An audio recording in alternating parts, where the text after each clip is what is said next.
Hello students, good morning. Suraj Sharma की class SS education point में आपका हार्दिक स्वागत है।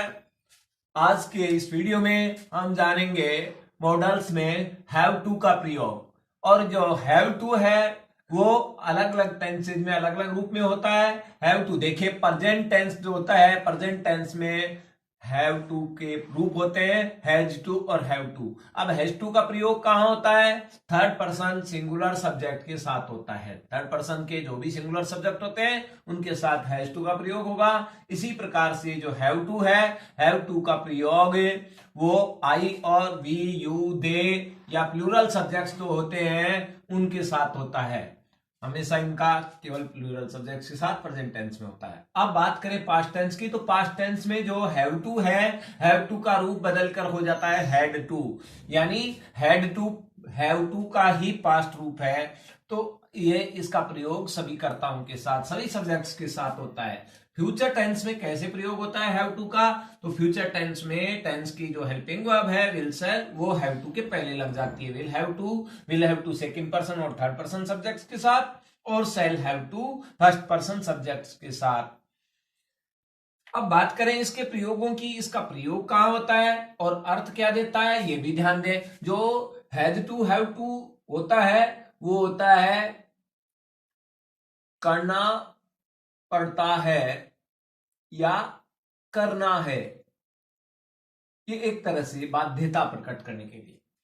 और दूसरा जो हैड टू था वो था करना, इसका प्रयोग हो गया, इसका अर्थ हो गया करना पड़ता था या करना था।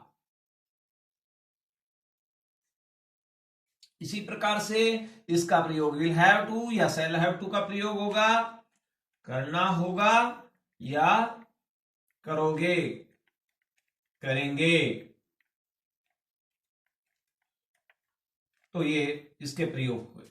अब जहां जो है ये इस अर्थ में होता है, बात करें प्रयोगों की, तो इसका प्रयोग एक तो होता है बाध्यता, ऑब्लिगेशन, बाध्यता बताने के लिए। और दूसरा होता है व्यक्तिगत जो भावना होती है, पर्सनल फीलिंग्स होती हैं, उनको बताने के लिए होता है। अब हम जो है एक बार शॉर्ट में हैव टू के जो रूप है वो रूप जान लेते हैं।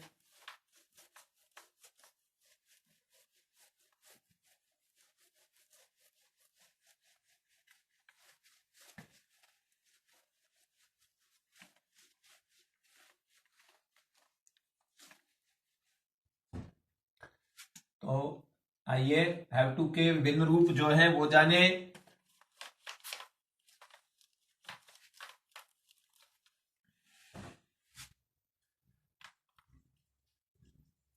हैव टू के विभिन्न रूप, डिफरेंट फॉर्म्स।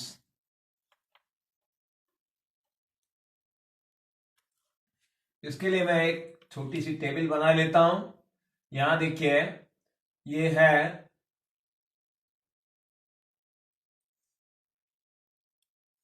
3 कॉलम्स में हम इसको ले लेते हैं। यहां हम लेते हैं टेंस, प्रेजेंट। प्रेजेंट टेंस में ये होता है, यहां तो हो गया हमारा टेंस। इधर लेंगे हम एफर्मेटिव सेंटेंसेस और नेगेटिव सेंटेंसेस, इंटरोगेटिव, तीनों में अलग अलग रूप में लेंगे। 4 कॉलम्स लेने पड़ेंगे। तो इधर हमने टेंस ले लिया, इधर हम लेंगे इसका एफर्मेटिव फॉर्म, इधर हो जाएगी नेगेटिव। एफर्मेटिव सेंटेंसेज में कैसे यूज होता है, नेगेटिव में कैसे यूज होता है, और इंटरोगेटिव में कैसे यूज होता है।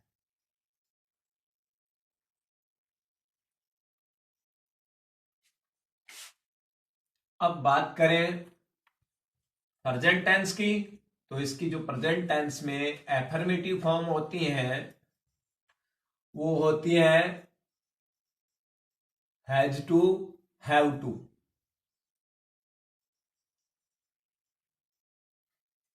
लेकिन नेगेटिव में जो होती है वो होती है, इसमें ध्यान देना होता है, यहां सीधा हैव नॉट नहीं आता है, हैज नॉट नहीं होता है, इसमें डजंट हैव टू हो जाता है। अगर इसकी नेगेटिव फॉर्म होती है तो डजंट हैव टू का प्रयोग रहता है, इस रूप में होता है डजंट हैव टू।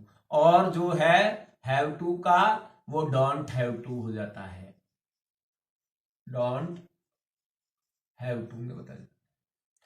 इसी तरह से ये तो था प्रेजेंट की बात। अब इंटरोगेटिव में ये एफर्मेटिव सेंटेंसेस, नेगेटिव सेंटेंसेस। अब इंटरोगेटिव सेंटेंसेस जो होते हैं उसमें ये हेल्पिंग वर्ब आपको पता है, तो हेल्पिंग वर्ब जो है ये तो ये क्वेश्चन में शुरू में आ जाएगी, इसमें डज पहले हो जाएगा, डज, फिर क्या होता है सब्जेक्ट बीच में आ जाता है, और सब्जेक्ट के बाद में हैव टू जो है हैज टू है तो यहाँ हैज टू बाद में चला जाता है, फिर अदर सब्जेक्ट्स आते हैं।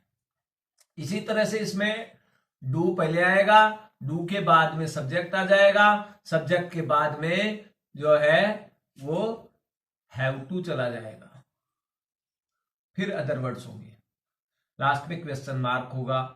वो तो होता है जो हमारा सेंटेंस का पैटर्न है उसके अकॉर्डिंग। अब बात करें पास्ट टेंस की, तो पास्ट टेंस में क्या हो जाता है, यहां होता है पास्ट टेंस में हैड टू, और यहां हो जाता है डिडंट। ध्यान रखना है इसमें डिडंट जो डू डज की फॉर्म चलती है उसी अकॉर्डिंग होगा, तो डिडंट हैव टू ये हो जाता है। और इंटरोगेटिव में भी डिड सबसे पहले होता है, डिड के बाद सब्जेक्ट आ जाता है, सब्जेक्ट के बाद क्या हो जाएगा हैव टू। यहां हम विशेष गलती करते हैं, यहां हम क्या करते हैं, यहां हम डिड ले लेते हैं और फिर वापस हैड टू लगा देते हैं। तो ध्यान रखना है कि इसमें हैव टू नहीं आएगा, सॉरी हैड टू नहीं होगा। यहां प्रेजेंट फॉर्म में हमने जो होता है इसका प्रेजेंट फॉर्म रूप क्या है इसका हैव टू, तो हैव टू ही होगा, प्लस अदर वर्ड्स होंगे और लास्ट में क्वेश्चन मार्क होगा। इसी प्रकार से अब बात करें फ्यूचर टेंस की, तो फ्यूचर टेंस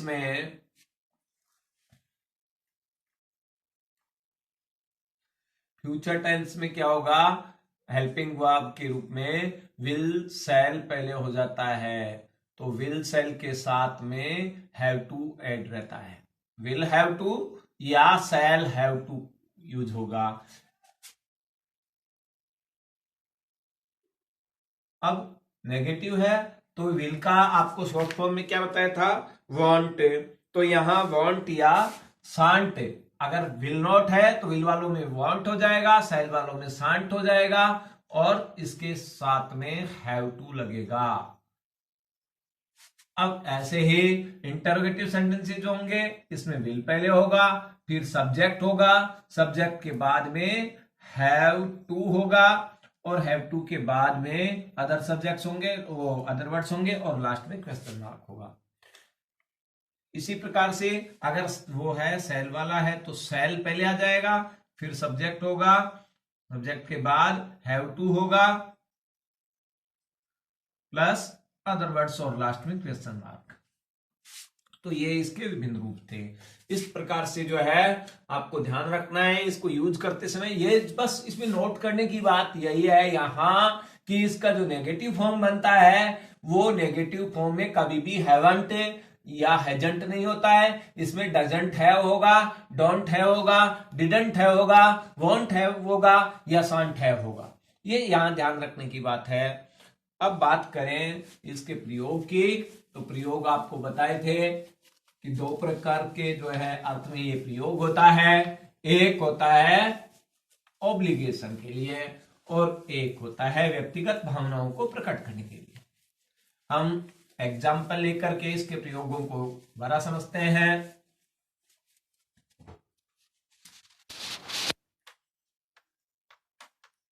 प्रयोग आपको पहला बताया बाध्यता, ऑब्लिगेशन।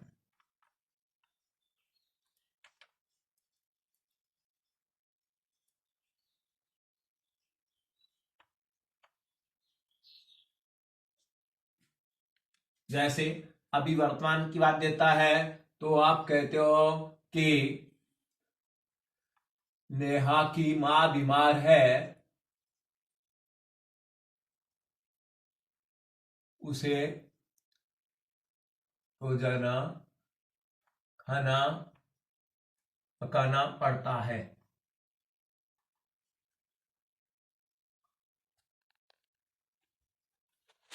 हम क्या कहेंगे, सेंटेंस क्या होगा? नेहा हैज टू कुक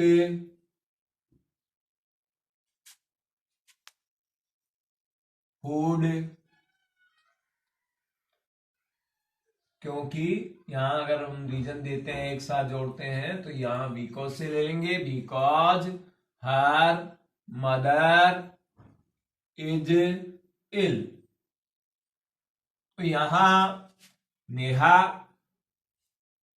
चाहती नहीं भी है, लेकिन फिर भी हम यहाँ उसकी मजबूरी बताया जा रही है, यहाँ ऑब्लिगेशन है, उसकी बाध्यता है, उसको खाना क्यों पकाना पड़ रहा है? क्योंकि उसकी माँ बीमार है। इसी तरह से जो है, आपको अगर कोई कहता है कि यू हैव टू वेट मी, तुम्हें मेरा इंतजार करना होगा, यू हैव टू वेट मी। अब आपकी चाहे इच्छा ही नहीं हो, लेकिन फिर भी आपको बाध्य किया जा रहा है कि आपको मेरा इंतजार करना होगा, आपको मेरा इंतजार करना पड़ेगा। ये तो थी वर्तमान की बात। अगर भूतकाल की, पास्ट की बात करें, भूतकाल की जो है वो हम देखें बाध्यता, तो इसमें होगा जैसे आप कहते हो कि पिछले महीने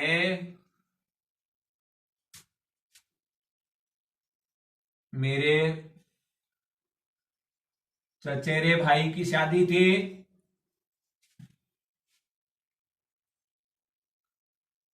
इसलिए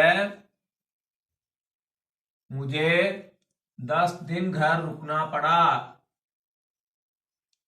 अब ये आपकी मजबूरी थी। भूतकाल में, पास्ट जो है ऑब्लिगेशन है, इसमें आप चाहते नहीं थे रुकना, लेकिन आपको मजबूरी में रुकना पड़ा, घर में शादी होगी, रुकना ही होगा।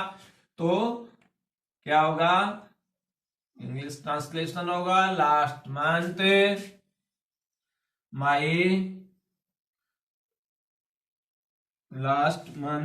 वॉज माई, शुरू से एक बार ले लेते हैं सब्जेक्ट चेंज करके, my cousin brothers marriage was in the last month, so I stay at home for 10 days। अब यहां ध्यान दीजिए, इसमें यही कहा जा रहा है, मैंने वैसे तो हिंदी में साफ साफ लिख दिया है कि पिछले महीने मेरे चचेरे भाई की शादी थी, इसलिए मुझे 10 दिन रुकना पड़ा, या जो है मैं 10 दिन घर रुका था। तो अब यहाँ रुकना पड़ा या रुका था, तो इसमें क्या है, आप मजबूरी बताई जा रही है, क्यों रुकना पड़ा आपको। तो यहाँ क्या हो जाएगा? अब भूतकाल की बाध्यता है तो हैड टू हो जाएगा। यही बात अगर अगले महीने में हो गया कि अगले महीने मेरे चचेरे भाई की, आप इसको बदल करके अगर यहां ये हो जाता है कि अगले महीने मेरे चचेरे भाई की शादी है, इसलिए मुझे 10 दिन घर रुकना पड़ेगा, इसलिए मुझे 10 दिन घर रुकना पड़ेगा। तो अभी आपकी फ्यूचर के मजबूरी है, रुकना होगा, रुकना पड़ेगा, बात एक ही है। तो यहां क्या हो जाएगा, जो आपका ये है my cousin brothers marriage, past में जो है अब न होकर के वो कब में बदल गई? फ्यूचर में, next month. My cousin brothers marriage is in the next month, so I have, क्या हो जाएगा यहां? आई विल या सेल, क्या यूज होगा? आई और वी के साथ आपको बताया है कि फ्यूचर टेंस में क्या यूज होता है? सेल। तो यहां यूज हो जाएगा shall have to, I shall have to stay, बस, बाकी से सब वही है। तो यहां ये इस तरह से इसका प्रयोग होता है ऑब्लिगेशन के लिए। इसी तरह से आपको बताया था कि व्यक्तिगत भावना जो है बता रहे हैं, तो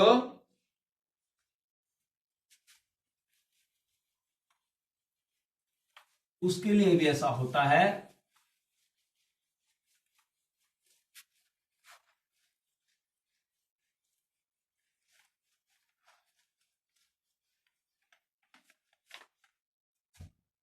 व्यक्तिगत भावना कैसे, जैसे कहते हैं कि यहां व्यक्तिगत भावना का एक एग्जांपल लेते हैं।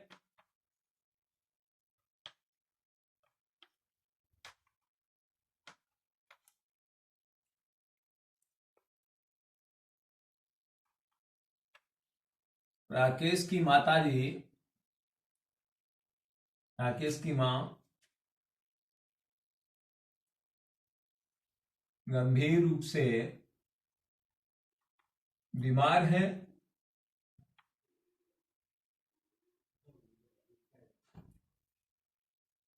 हमें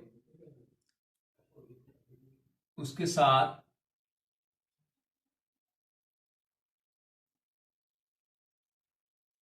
अस्पताल जाना होगा या उसके साथ अस्पताल में रहना होगा, जो भी है।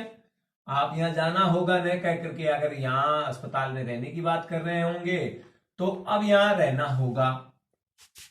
देखिए, तो अब क्या हुआ, मां अभी प्रेजेंट में बीमार है, हॉस्पिटल में एडमिट है। तो अब यहां आपका ये हुआ, राकेश मदर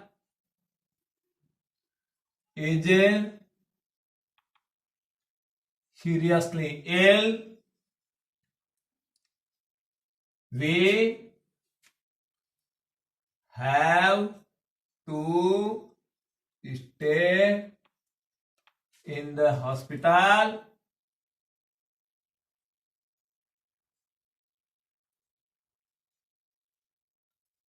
विद हिम। यहाँ हिम किसके लिए आ रहा, राकेश के, राकेश के साथ रहना पड़ेगा। राकेश अकेला कैसे रहेगा अस्पताल में, राकेश संकट के समय में, तो यहाँ राकेश के लिए हिम यूज हो रहा है। अब यहाँ ये एक हमारी क्या है, व्यक्तिगत भावना है। राकेश हमें बाध्य नहीं कर रहा, राकेश नहीं कर रहा कि आपको हॉस्पिटल में रुकना होगा, लेकिन एक दोस्त के नाते हमारी व्यक्तिगत भावना है। तो इस तरह से व्यक्तिगत भावनाओं को व्यक्त करने के लिए भी इस जो है हैव टू का प्रयोग होता है। अब वो टेंस के अकॉर्डिंग हो जाएगा। तो डियर स्टूडेंट्स, मैं समझता हूं आपको अच्छी तरह से हैव टू का प्रयोग समझ आ गया होगा। अब मैं आपसे एक बार फिर से रिक्वेस्ट करता हूं कि आपने अगर अब तक हमारे YouTube चैनल को सब्सक्राइब नहीं किया है तो इसे आज ही सब्सक्राइब कर लें और इस वीडियो को ज्यादा से ज्यादा लाइक और शेयर करें। अपनी अगर कोई जो है समस्या है और कोई बात आप कहना चाहते हैं तो कमेंट्स में जाकर कह सकते हैं। थैंक्स।